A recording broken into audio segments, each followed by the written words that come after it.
Hello traders, this is Day Trader Matt with businesswithtrading.com doing an Emini Trading Room recap for the 8th of October, Wednesday, and today is another great day. It was another fun day in the markets. Unfortunately, we did drop 3/4 of a point today, but we kept the risk pretty small, only dropping 3/4 of a point. It's our first loss of the month. Not too bad at all, really. So, we'll take this and come back fighting. We pretty much had two trades. We were 1 for 1. We did drop the first trade and came back with the second one. The market opened right around here, very choppy. It did fly up a little bit and come down, and we watched things to see what was actually playing out. The market came up here, and as it was coming down, we did take a long. We took a long up here and got stopped out down here. Market chopped around a little bit and came down even more. We eventually over here took a long, and we took profit up here.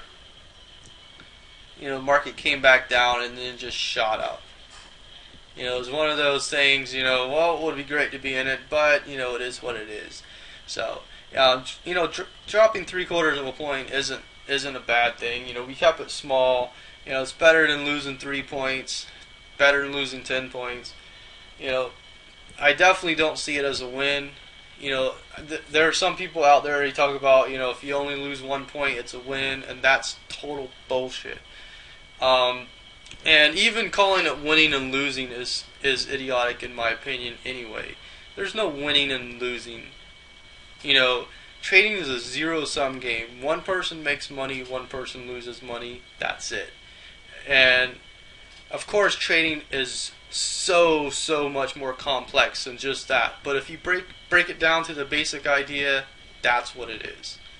Anyone else that tells you anything just doesn't know what they're talking about. In trading, yeah, it's hardcore. You have massive competition. And in trading, it doesn't matter if somebody went to school for 12 years and somebody dropped out of high school. It doesn't matter. The market does not care about your financial background. It doesn't care at all. In fact, it probably wishes you had more education because it'll take money from you easier. And the reason I say that is because of my conversation yesterday about getting pigeonholed, getting in that narrow niche area that you're in. And because you're in that narrow field, you're used to analyzing and maybe over analyzing, analyzing to the point where you just go crazy, and that's how people lose money in the markets, because they think they're smarter than the other people and they think that's what matters. It's not what matters.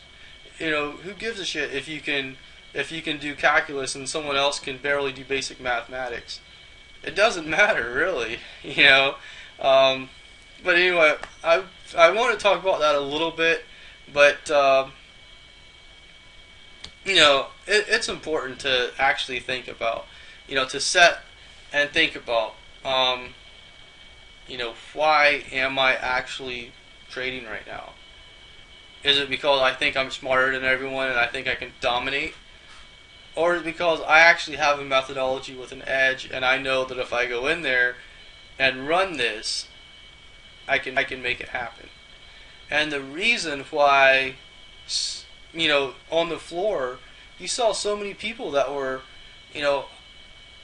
high school educated, because they could follow a plan.